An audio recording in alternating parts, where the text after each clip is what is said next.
जय श्री कृष्ण। राधे राधे। मित्रों, 24 श्लोकनी अंदर जोयुं कि ध्यानेन आत्मनि पश्यन्ति आत्मानं आत्मना। ध्यान योगथी जे પોતાના વડે પોતાનામાં પરમ તત્વને જુએ છે અને અમુક એવા છે કેટલાક એવા છે કે જે સાંખ્ય યોગથી અને અન્ય બીજા કેટલાક એવા છે કે જે ભક્તિ યોગથી આ બધું જોવે છે। આમ ત્રણની ભક્તિ યોગ શું, કર્મયોગની વાત કરીએ, ધ્યાન યોગ, સાંખ્ય યોગ અને કર્મયોગ, આ ત્રણેયની વાત કરીએ। અને હવે ભગવાન એમ કે છે કે પણ અમુક લોકો એવા છે કે જેમની પાસે આ ત્રણમાંથી એકેય નથી, એમને ધ્યાન કે સમાધિ આવડતું નથી, ફાવતું નથી અથવા લગાવી શકતા નથી। એ સાંખ્યને એટલી બધી એમની પાસે વિવેક બુદ્ધિ નથી કે એ સાંખ્યને અલગ કરી શકે, તત્વને, સત અને અસતને અલગ કરી શકે। અને અમુક એવા છે કે જે કર્મોને આવી રીતથી નથી કરી શકતા, સંસારના ઉદ્ધાર માટે કે અન્ય જીવોના કલ્યાણ માટે પોતાના દરેક કર્મ સમર્પિત નથી કરી શકતા। તો એવા લોકોનું શું, એમના માટે 25મા શ્લોકમાં ભગવાન કહે છે કે અન્યે તું એવમ અજાનંતઃ શ્રુત્વા અન્યેભ્યઃ ઉપાસતે તે અપી ચ અતિતરંતિ એવ મૃત્યુમ શ્રુતિ પરાયણાઃ। ભગવાન શું કહે છે? અન્ય બીજા મનુષ્યો, બીજા માણસો, એવમ એટલે આ પ્રમાણે એટલે ધ્યાન યોગ, સાંખ્ય યોગ અને કર્મયોગને અજાનંતઃ જાણતા નથી। અન્યે તું એવમ અજાનંતઃ બીજા મનુષ્ય આ પ્રમાણે, જે આગળ કીધું છે એ પ્રમાણે ધ્યાન યોગ, સાંખ્ય યોગ કે કર્મયોગને જાણતા નથી। અન્યેભ્યઃ શ્રુત્વા ઉપાસતે, તું એટલે પરંતુ, અન્યેભ્યઃ બીજા માણસોથી, એટલે બીજા માણસો એટલે કોણ? તો કે જે જાણે છે, જે અનુભવી છે તત્વજ્ઞાનને, તત્વથી જે અનુભવી છે એવા બીજા માણસોથી, એટલે તત્વજ્ઞાનીઓ પાસેથી કે જેમણે તત્વજ્ઞાન પ્રાપ્ત કરી લીધું છે, સાચા અર્થમાં જેણે તત્વને જાણી લીધું છે, એવા પાસેથી, શ્રુત્વા એટલે સાંભળીને, એમની પાસેથી સાંભળે છે શું કરવું હોય, અને ઉપાસતે એટલે ઉપાસના કરે છે। અન્યેભ્યઃ શ્રુત્વા ઉપાસતે, બીજા પાસેથી સાંભળીને ઉપાસના કરે છે। તે અપી ચ, તે અપી એવા તે, ચ અપી એવા તે, શ્રુતિ પરાયણાઃ, શ્રુતિ પરાયણાઃ સાંભળ્યા મુજબ, પરાયણા એટલે આચરણ કરવા વાળા, શ્રુતિ પરાયણા સાંભળ્યા મુજબ આચરણ કરવા વાળા મનુષ્ય જે છે તેનું શું થાય છે? તો કે અપી એટલે પણ, સાંભળ્યા મુજબ આચરણ કરવા વાળા મનુષ્ય પણ મૃત્યુમ અતિતરંતિ એવ, મૃત્યુ રૂપી સંસાર સાગરને તરી જાય છે। જો આ ત્રણ નથી જેમને આવડતા કે નથી ખબર પડતી, એવા લોકો તત્વજ્ઞાની પાસેથી સાંભળે છે અને એમની પાસેથી સાંભળ્યા મુજબ ઉપાસના કરે છે, અને એવા તે સાંભળ્યા મુજબ જે આચરણ કરે છે ને, એ લોકો પણ મૃત્યુરૂપી સંસાર સાગરને તરી જાય છે, એવું ભગવાન કહેવા માંગે છે।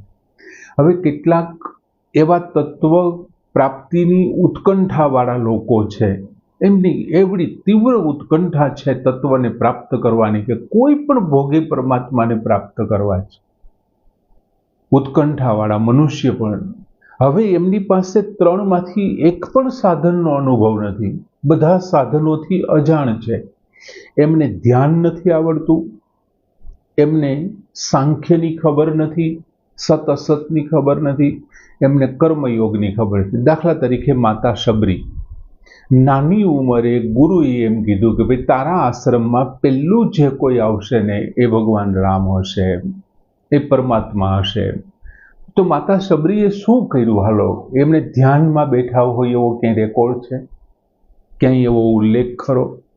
એમણે તત્વને અલગ અલગ કર્યા. માતા સબરીએ તો ત્યાં સુધી કીધું, મને કેવી રીતે ખબર પડશે કે આ રામ છે? હું તો ઓળખતી નથી, મેં જોયા નથી, મારી પાસે એવી તાકાત પણ નથી. એટલે તત્વવેતા, જે તત્વને જાણનાર છે, એમના ગુરુ, એમણે શું કીધું કે તારી આશ્રમમાં પહેલો આવવા વાળો રામ છે. સમજાય છે તમને? અને એમની ઉપર વિશ્વાસ રાખીને જો શ્રુત્વા ઉપાસતે, ઉપાસના કરી, એ વાક્યની ઉપાસના કરી કે મારે ત્યાં પહેલો આવશે ને એ રામ છે. બાકી એમની પાસે ત્રણમાંથી એકેય નથી. ધ્યાન નથી, સાંખ્ય નથી, કર્મયોગ. એમની પાસે એવું કર્મ નથી કે સંસારને કલ્યાણ માટે કર્મ કરતા હોય કે એવું કંઈ નહીં. એ તો બસ એક જ એમની ઈચ્છા એટલી જ હતી કે આ હું બોરડી વાવું છું ને, એમના બોર મારે રામને ખવડાવવા છે. આથી વિશેષ એમનું બીજું કોઈ કર્મ જ છે નહીં. માતા શબરી કોઈ સમાજ ઉપયોગી કર્મ એટલે કદાચ હોઈ શકે, પણ મારા ધ્યાનમાં નથી. મેં એવું વાંચ્યું કે સાંભળ્યું નથી. અને આ ઉદાહરણ મને આ શ્લોકમાં બંધ બેસતું અત્યારે એવું લાગે છે, અત્યારના સ્થિતિમાં, એટલે એ વાત કરું છું. કદાચ હોઈ શકે, મારી એ અજ્ઞાનતા પણ હોઈ શકે, પણ માતા શબરીએ આવું કર્યું. જેણે તત્વજ્ઞાનને જાણી લીધા છે, અન્યેભ્યઃ શ્રુત્વા ઉપાસતે, જેમણે બાકીના બધા સાધનોથી અજાણ છે, પણ એને કારણે શું થાય છે, એમને ધ્યાન નથી આવડતું, સાંખ્ય નથી આવડતું, અને એમને આ ત્રીજો કર્મયોગની ખબર નથી. એટલે એમના આચરણમાં આ નહીં આવે, એના અનુષ્ઠાનમાં ધ્યાન તમને ક્યાંય જોવા નહીં મળે, એમના અનુષ્ઠાનમાં ક્યાંય સાંખ્યને જોવા નહીં મળે, એમના અનુષ્ઠાનમાં ક્યાંય કર્મયોગ જોવા નહીં મળે. શું કામ? કેમ કે એમને પોતાને જ એમનું જ્ઞાન નથી, તો એમના આચરણમાં કેવી રીતે આવવાનું? એટલે એ શું કરે છે કે એમને જેમની પાસેથી એની ઉત્કંઠા પ્રાપ્ત કરવાની એવી છે, એમણે જેમની પાસેથી સાંભળ્યું છે, જે જીવન મુક્ત વ્યક્તિ, મહાપુરુષોએ એમને જે આજ્ઞા આપી છે ને, એ આજ્ઞાનું એ સતત પાલન કરી અને મૃત્યુને તરી જાય છે, પરમાત્માને, પરમ તત્વને પ્રાપ્ત કરી અને મોક્ષના ભાગીદાર બને છે. દાખલા તરીકે મને પૈસા કમાવાની રીત નથી આવડતી, તો હું શું કરું છું, મારો કોઈ મિત્ર શાહુકાર છે, એ એમ કહે છે કે ભાઈ આ જગ્યાએ તું પૈસા રોકી દે, હું બેઠો છું, મેં આમાં રોક્યા છે, એટલે હું શું કરું છું, એ જગ્યા ઉપર એ પૈસાને રોકું છું, તો મને એ પૈસા કમાઈ આપે છે. જો મેં શું કર્યું, જે જાણકાર છે, અનુભવી છે, મહાપુરુષ છે એ બાબતમાં, એમના કહેવા પ્રમાણે મેં એમનું કયાનું પાલન કર્યું, એમને કારણે હું પણ પૈસા કમાઈ શક્યો. એમ તત્વને જેમણે અનુભવ્યું છે, તત્વને જેમણે જાણ્યું છે, એમની આજ્ઞા પ્રમાણે કરી અને આવા લોકો તત્વને પ્રાપ્ત કરી લે છે. પછી બીજું, શરીર સાથેના સંબંધથી મૃત્યુ થાય છે. આ પુરુષ એવું માને છે કે આ મારું જ શરીર છે, અને એમની સાથે એ સંબંધ એટલો ગાઢ રાખે છે ને, એમને કારણે શરીરનું મૃત્યુ છે એ પોતાનું માની લે છે. અને મહાપુરુષોની આજ્ઞા પ્રમાણે વર્તવાથી શું થાય છે, તો કે શરીર સાથેનો સંબંધ છે ને એ વિચ્છેદ થઈ જાય છે, એ સંબંધ તૂટી જાય છે. અને શરીર સાથેના સંબંધ તૂટવાથી શરીરના મૃત્યુને પોતાનું મૃત્યુ નથી માનતો, એ પોતાનું મૃત્યુ માનવાનું બંધ કરી દે છે. અને આવા સાધકો જે છે, જે આજ્ઞા પાલન કરવાવાળા, એમની પણ 3 શ્રેણી હોઈ શકે. એમની પણ 3 શ્રેણી છે. એક કેવી છે કે જેમને સાંસારિક સુખ ભોગની ઈચ્છા વિનાનો હોય, એને ઈચ્છા જ નથી, કોઈ સંસારના કોઈ પણ સુખ જેમને ભોગવવાની ઈચ્છા નથી, અને માત્ર ને માત્ર એક જ ઈચ્છા છે, અને એ છે તત્વજ્ઞાન પ્રાપ્ત, તત્વની પ્રાપ્તિની ઈચ્છા, જેને છે તત્વ પ્રાપ્તિની ઈચ્છા છે. અને એ મહાપુરુષોની આજ્ઞા પ્રમાણે જો સતત વર્તન કર્યા કરશે ને, તો શું થશે, એ શીઘ્ર પરમાત્માની પ્રાપ્તિ કરી લેશે. પછી બીજી શ્રેણી શું છે, તો કે એક એવો વ્યક્તિ છે, એવો સાધક છે કે જેમને સુખ ભોગની ઈચ્છા છે. હવે એ વ્યક્તિને મહાપુરુષોની આજ્ઞા પાલનથી ધીમે ધીમે એની ઈચ્છાઓ મરતી જશે, બંધ થઈ જશે. અને એક સમય એવો આવશે કે એની બધી જ ઈચ્છાઓ છે એ શમી જશે, શાંત થઈ જશે, અને એમને પરમાત્માની પ્રાપ્તિ થઈ જશે. એકને સાવ ઈચ્છા જ નહોતી, એ શીઘ્ર પ્રાપ્ત કરે છે. એકને સાંસારિક સુખની ઈચ્છા હતી, એ મહાપુરુષોના સંસર્ગમાં આવવાથી ધીમે ધીમે ધીમે ધીમે એની ઈચ્છાઓ છે એ નષ્ટ થતી જશે અને એને પરમાત્મા પ્રાપ્ત. હવે ત્રીજા શ્રેણીમાં જે આવે છે તે એનું શું છે? તો કે જેની એ આજ્ઞાનું પાલન કરી રહ્યા છે, જે તત્વજ્ઞાની, જે મહાપુરુષની આજ્ઞાનું પાલન કરે છે. હવે એ જેમની આજ્ઞાનું પાલન કરે છે ને, એ આજ્ઞા આપવા વાળો એટલે કે જેને ગુરુ માને છે ને, એ ગુરુ પોતે અનુભવી નથી, એમણે તત્વની પ્રાપ્તિ નથી કરી. એ ગુરુ પાસે જ ખરેખર તો જ્ઞાન નથી કે આ તત્વ છે કે શું છે. અને આ વ્યક્તિ એમને સાચો મહાપુરુષ માની બેઠો છે અને એમની આજ્ઞા પ્રમાણે સતત વર્તન કરે છે.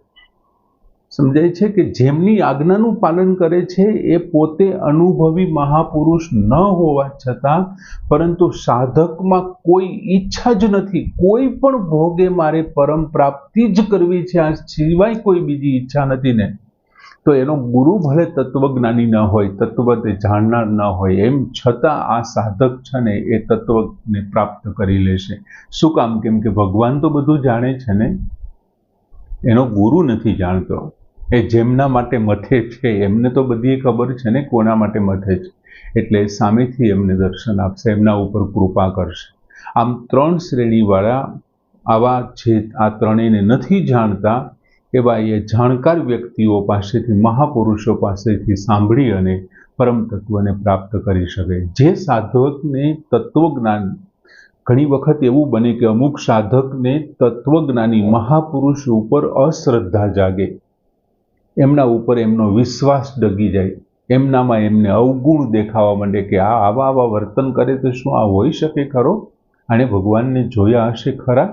આવી એને શંકાઓ જાગે અને એમને કારણે એમની અંદરના ગુણ નહીં દેખાય, અવગુણ દેખાશે. એક વખત એમને અવગુણ સાથેનો સંબંધ થઈ ગયો ને, બાકી મહાપુરુષો તો ગુણ અને અવગુણથી પર હોય છે, પણ આમને અવગુણ સાથે સંબંધ થઈ ગયો એટલે હવે એને બધા જ અવગુણ જ દેખાશે.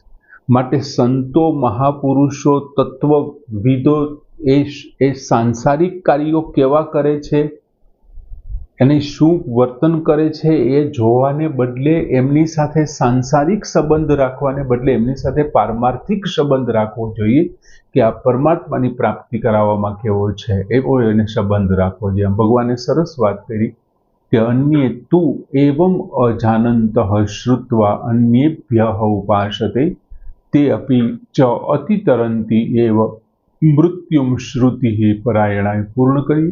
જય શ્રી